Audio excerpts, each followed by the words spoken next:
ഓം ശാന്തി. പലപ്പോഴും നമ്മുടെ തന്നെ സ്വഭാവങ്ങൾ നമ്മുടെ ഏറ്റവും വലിയ പ്രയാസമായിട്ട് മാറാറുണ്ട്.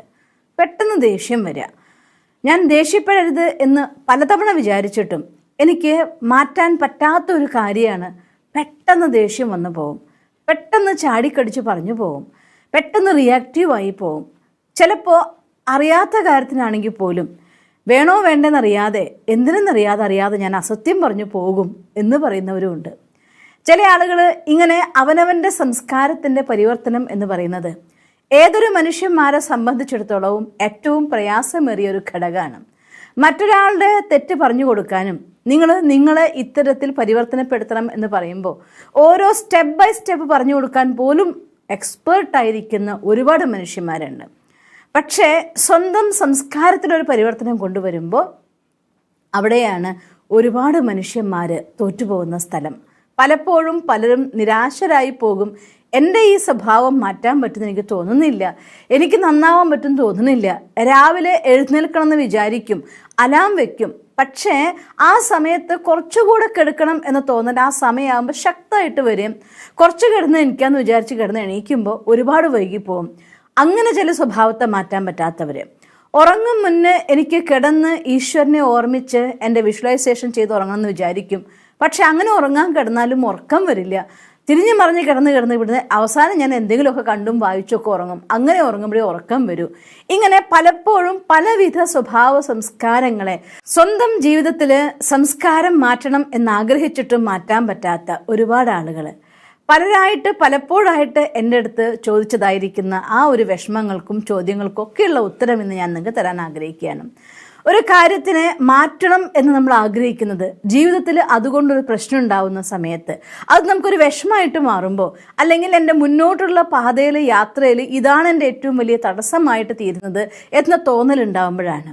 ആ തോന്നലുണ്ടാവുന്നത് നമ്മുടെ ബോധ മനസ്സിൽ നിന്നാണ്.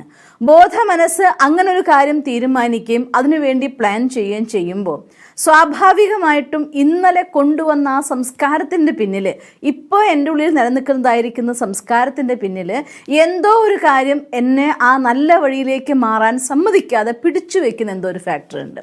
അതെന്താ ഫാക്ടർ എന്നറിയോ? നിങ്ങൾ ആ സ്വഭാവത്തെ സ്വന്തമാക്കിയ സമയത്ത്, ഒരു കാര്യം സ്വന്തമാവണമെങ്കിൽ അത് നല്ല സ്വഭാവമാവട്ടെ ചീത്ത സ്വഭാവമാവട്ടെ, ഒരു കാര്യത്തെ നമ്മുടെ ജീവിതത്തിൽ സ്വന്തമാക്കി നമുക്ക് നേടാൻ പറ്റണമെന്നുണ്ടെങ്കിൽ അത് ബോധ മനസ്സിൻ്റെ തീരുമാനം കൊണ്ട് മാത്രം ഒരിക്കലും നടക്കാറില്ല. ഉപബോധ മനസ്സ് അതിന് ശരിയാണെന്ന് തോന്നുകയും അതിനെ സ്വീകരിക്കുകയും ചെയ്യുന്ന സമയത്താണ് അറിയാതെ നമ്മൾ ആ രീതിയിൽ ചെയ്തു പോകുന്നത്. അത് നല്ലതിനാണെങ്കിൽ നല്ല കാര്യത്തിൽ വരും, മോശമാണെങ്കിൽ മോശം കാര്യത്തിൽ വരും. പലപ്പോഴും കുട്ടിക്കാലത്ത് എന്തെങ്കിലുമൊക്കെ തെറ്റ് ചെയ്യുമ്പോൾ അമ്മയുടെ കയ്യിൽ നിന്ന് അടി കിട്ടും, അല്ലെങ്കിൽ അച്ഛൻ്റെ കയ്യിൽ നിന്ന് അടി കിട്ടും, ചീത്ത കേൾക്കും. അപ്പം ചീത്തയിൽ നിന്ന് രക്ഷപ്പെടാൻ വേണ്ടി, അടിയിൽ നിന്ന് രക്ഷപ്പെടാൻ വേണ്ടി ഭയം എന്ന ഒരു ഫാക്ടർ കൊണ്ട് പലരും പലപ്പോഴും നുണ പറയാൻ തുടങ്ങാറുണ്ട്. പക്ഷേ അത്തരം കാര്യങ്ങൾ അവരുടെ സംസ്കാരത്തിലേക്ക് എനിക്ക് ഈസിലി രക്ഷപ്പെടാൻ, എന്നെ രക്ഷിക്കാനുള്ള വഴി എന്ന് പറയുന്നത് ഈ അസത്യമാണ് എന്ന ഒരു ഭാവത്തിൽ ഉപബോധ മനസ്സ് സ്വീകരിക്കുകയും കുറച്ചു കാലം കഴിയുമ്പോൾ വേണ്ടെങ്കിലും അസത്യം പറയുന്ന ഒരു അവസ്ഥ വരുമ്പോൾ എൻ്റെ ഈ സ്വഭാവം എനിക്ക് മാറ്റിയേ പറ്റൂ, ഇതാണ് എനിക്ക് എല്ലാ പ്രശ്നങ്ങളും ഉണ്ടാക്കുന്നത് എന്ന തോന്നൽ ബോധ മനസ്സിനുണ്ടാക്കുമ്പോഴും ഉപബോധ മനസ്സ് കാണിച്ചു കൊടുത്ത ചിത്രമുണ്ട്, ഈസി രക്ഷപ്പെടാനുള്ള വഴി ഇതേ ഉള്ളൂ എന്ന്. അവർക്കാണ് അവരുടെ ആ ഒരു സംസ്കാരത്തെ മാറ്റാൻ പറ്റാതിരിക്കുന്നത്. ദേഷ്യപ്പെട്ടുകൊണ്ട് കുട്ടിക്കാലത്ത് എന്തെങ്കിലും ഒരു കാര്യങ്ങളൊക്കെ നമ്മൾ നേടിയെടുക്കാൻ വേണ്ടി അച്ഛനമ്മമാരോട് സ്നേഹത്തോടെ ചോദിച്ചു, അല്ലെങ്കിൽ നമ്മുടെ രക്ഷിതാക്കളുടെ അടുത്ത് നമ്മൾ സ്നേഹത്തോടെ ചോദിച്ചു, കാര്യം നടന്നു കിട്ടാണ്ട് കഴിയുമ്പോൾ വാശി പിടിച്ചു, പിണങ്ങി, കരഞ്ഞു. ആ കുട്ടികൾ വാശി പിടിക്കുകയും അത് കിട്ടിയേ പറ്റൂ എന്ന് പറഞ്ഞ് കരയുമ്പോൾ നിലത്ത് കിടന്ന് ഉരുളുന്നു.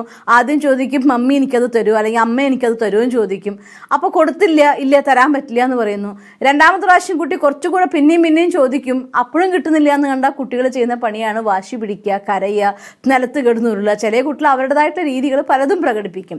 ഇങ്ങനെ എന്തെങ്കിലും കാര്യങ്ങൾ കുട്ടികൾ ചെയ്യുമ്പോൾ ആ കാര്യം അവർ നടത്തി കിട്ടിയില്ലെങ്കിൽ വലിയ ശല്യമായി പോയല്ലോ എന്ന് പറഞ്ഞിട്ട് ആ വാശി ഇല്ലാതാക്കാൻ, പിണങ്ങാതിരിക്കാൻ വേണ്ടിക്കൊണ്ട് നമ്മുടെ കുട്ടിക്കാലത്ത് പല കാര്യങ്ങളും നമുക്ക് സാധിപ്പിച്ച് കിട്ടിയിട്ടുണ്ടായിരിക്കാം.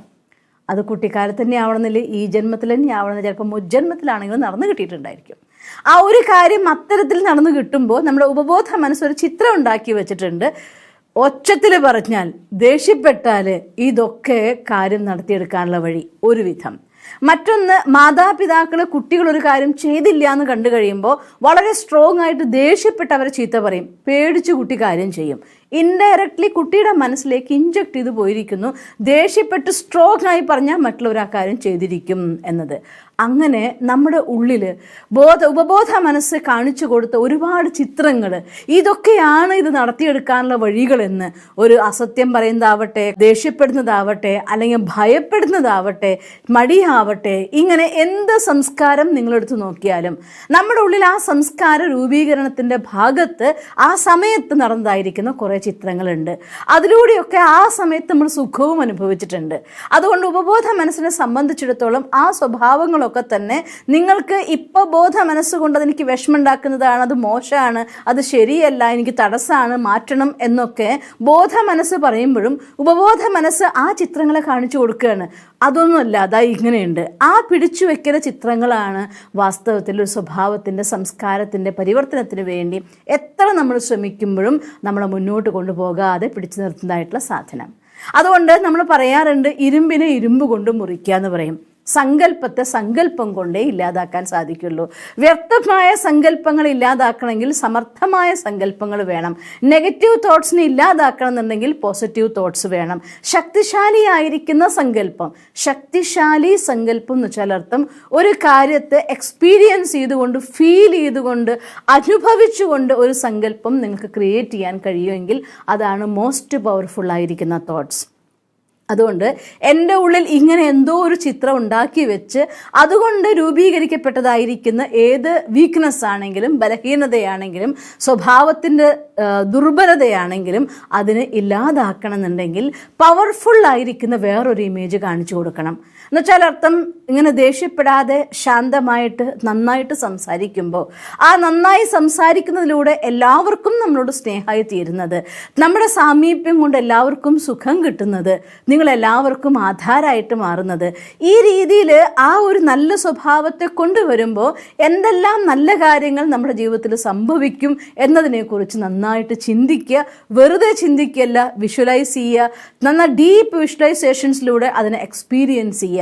അവിടെ ആ കാര്യം എനിക്ക് നേടിയെടുത്തേ പറ്റൂ എന്നതായിരിക്കുന്ന ദൃഢത നമ്മുടെ ജീവാത്മാവിൻ്റെ ഉള്ളിൽ അഥവാ ആത്മാവിനുള്ളിൽ, മനസ്സിൻ്റെ ഉള്ളിൽ ശക്തമായിട്ട് ഉണർന്നു വരും. എന്നുവെച്ചാൽ അർത്ഥം, ആ ഒരു ഹൈലി പോസിറ്റീവ് ആയിരിക്കുന്ന ഒരു കാര്യത്തെ നമ്മുടെ ഉപബോധ മനസ്സ് അനുഭവിക്കാൻ തുടങ്ങുന്നതോട് കൂടിയിട്ട് എനിക്കത് ചെയ്തേ പറ്റൂ, അത് കിട്ടിയേ പറ്റൂ എന്ന തോന്നൽ നമ്മുടെ ഉപബോധ മനസ്സിനുള്ളിൽ നിന്ന് വരാൻ തുടങ്ങും. കാരണം ഉപബോധ മനസ്സിനെ സംബന്ധിച്ചിടത്തോളം പ്രാക്ടിക്കലി ഇപ്പം ആ കാര്യം നടന്നിട്ടാണോ നിങ്ങൾ ആ അനുഭവം ചെയ്യുന്നത്, അതോ അത് നിങ്ങൾ മനസ്സുകൊണ്ട് ഉണ്ടാക്കി കണ്ടതായിരിക്കുന്ന ഭാവിയാണോ എന്നതിനെ അറിഞ്ഞുകൂടാ. അത് കണ്ടതാണ്, അനുഭവിച്ചതാണ്. ആ അനുഭവത്തിൻ്റെ ആധാരത്തിൽ ആ സത്യത്തെ ഉപബോധ മനസ്സങ്ങ് സ്വീകരിക്കും. ആ ഉപബോധ മനസ്സ് അതിനെ സ്വീകരിച്ചു എന്ന് വെച്ചാൽ അർത്ഥം, പിന്നെ നിങ്ങൾക്ക് മറ്റേ കാര്യം ചെയ്യാൻ തോന്നേയില്ല, എനിക്കിത് മതി എന്ന വിചാരം അറിയാതെ നമ്മളിത് ചെയ്തു പോകുന്ന അവസ്ഥ വരും. അതുകൊണ്ട് സ്വഭാവത്തിൻ്റെ സംസ്കാരത്തിൻ്റെ പരിവർത്തനം എന്നത് ആ കാര്യം മോശമായ ഒന്നുണ്ടായിട്ടുണ്ടെങ്കിൽ അതും എന്തോ ഒരു സുഖം ആ സമയത്ത് തന്നിട്ട് അതിനുവേണ്ടി ക്രിയേറ്റ് ചെയ്ത ഒന്നാണ്.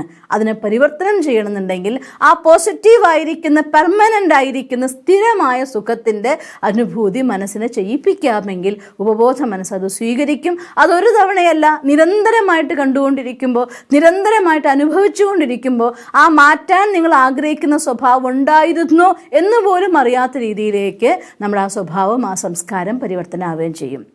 അതുകൊണ്ട് ഇത് നിരന്തരമായിട്ട് രാത്രി ഉറങ്ങും മുന്നേ, രാവിലെ ഉണർന്ന ഉടനെ എപ്പോഴൊക്കെ നിങ്ങൾക്ക് സാധിക്കുമോ അപ്പോഴൊക്കെ ഏത് രീതിയിലുള്ളതായിരിക്കുന്ന ട്രാൻസ്ഫോർമേഷൻ നിങ്ങൾ ആഗ്രഹിക്കുന്നുണ്ടോ, ഏത് രീതിയിലുള്ളതായിരിക്കുന്ന മെൻ്റൽ സ്റ്റേജിലേക്ക് എത്തണമെന്ന് നിങ്ങൾ ആഗ്രഹിക്കുന്നുണ്ടോ, ഏത് സ്വഭാവ സംസ്കാരത്തെ മാറ്റണം എന്ന് തീവ്രമായി നിങ്ങൾ ഇച്ഛിക്കുന്നുണ്ടോ, ആ കാര്യത്തെക്കുറിച്ച് നിരന്തരമായിട്ട് ചിന്തിക്കൂ, നിരന്തരമായിട്ട് വിഷ്വലൈസ് ചെയ്യൂ, അതിൻ്റെ പോസിറ്റീവായിരിക്കുന്ന റിസൾട്ട്സിനെ കുറിച്ച് അനുഭവിച്ച് ആനന്ദിക്കൂ. എന്നാൽ പഴയ കാര്യം ഉണ്ടായിരുന്നു എന്ന് പോലും അറിയാത്ത രീതിയിൽ അത് നമ്മളിൽ നിന്നങ്ങ് മാറിപ്പോയിക്കോളും. ആ രീതിയിൽ സ്വയം നമ്മളൊന്ന് പരിശോധിച്ച് മാറ്റം കൊണ്ടുവന്ന് വേണ്ടതെന്തെന്നും വേണ്ടാത്തതെന്തെന്നും ഒരു റിയലൈസേഷൻ സംഭവിക്കുമ്പോൾ അവിടെയാണ് സംസ്കാരത്തിൻ്റെ പരിവർത്തനം സംഭവ്യമാവുന്നത്. അതുകൊണ്ട് കുറച്ച് സമയം, അതുകൊണ്ടാണ് എല്ലാ വലിയ ആളുകളും പറയുന്നത് ഈ ജീവിതത്തിലെ ഏറ്റവും വിലപ്പെട്ടതായിരിക്കുന്ന കാര്യം എന്ന് പറയുന്നത്, വിലപ്പെട്ടതായിരിക്കുന്ന സമയം എന്ന് പറയുന്നത് നിങ്ങൾക്കൊപ്പം ചെലവഴിക്കുന്നതായിട്ടുള്ള സമയമാണ്. എൻ്റെ സ്വഭാവം, എൻ്റെ സംസ്കാരം, എൻ്റെ പരിവർത്തനം, അതിനു വേണ്ടിക്കൊണ്ട് ഞാൻ എന്നെ വിശകലനം ചെയ്യാനും മനസ്സിലാക്കാനും പഠിക്കാനും അറിയാനും ഉപയോഗിക്കുന്ന സമയമാണ് ഏറ്റവും അമൂല്യമായിരിക്കുന്ന സമയം. അതുകൊണ്ട് സ്വന്തം സമയത്തിനെ ഏറ്റവും അമൂല്യമാക്കി നമുക്കൊപ്പം കുറച്ച് സമയം ഇരുന്നുകൊണ്ട്, അത് കഴിയുമെങ്കിൽ രാത്രി ഉറങ്ങും മുന്നോ അല്ലെങ്കിൽ രാവിലെ ഉണർന്ന സമയത്തോ നമ്മളെ പരിശോധിക്കാൻ, നമ്മളെ കാണാൻ, നമ്മളെ അറിയാൻ, നമ്മുടെ ഉള്ളിൽ ആ മാറ്റം കൊണ്ടുവരാൻ വേണ്ടി നിങ്ങൾ ഉപയോഗിക്കുകയാണെങ്കിൽ എത്ര കഠിനമായിരിക്കുന്ന സംസ്കാരം നമ്മളുള്ളിൽ ഉണ്ടായിരുന്നെങ്കിൽ പോലും അതിനെ മാറ്റിയെടുത്തുകൊണ്ട് ഏത് ലെവലിലേക്ക് വേണമെങ്കിലും നിങ്ങൾക്ക് മാറ്റാൻ സാധിക്കും. നിങ്ങൾക്കങ്ങനെ സാധിക്കട്ടെ എന്ന് ഞാൻ സർവശക്തനായ ഭഗവാനോട് പ്രാർത്ഥിക്കുന്നു. ഓം ശാന്തി. ദിവസം തോറും ജീവിത വിജയങ്ങൾക്ക് വെളിച്ചം വീശുന്ന പുത്തൻ വീഡിയോകൾക്കായി ഞങ്ങളുടെ യൂട്യൂബ് ചാനൽ സബ്സ്ക്രൈബ് ചെയ്യൂ. നോട്ടിഫിക്കേഷൻ ലഭിക്കുന്നതിനായി ബെൽ ഐക്കൺ ക്ലിക്ക് ചെയ്യൂ. ഒപ്പം ഞങ്ങളുടെ ഫേസ്ബുക്ക്, ട്വിറ്റർ, ഇൻസ്റ്റാഗ്രാം പേജുകൾ ഫോളോ ചെയ്യൂ. നന്ദി.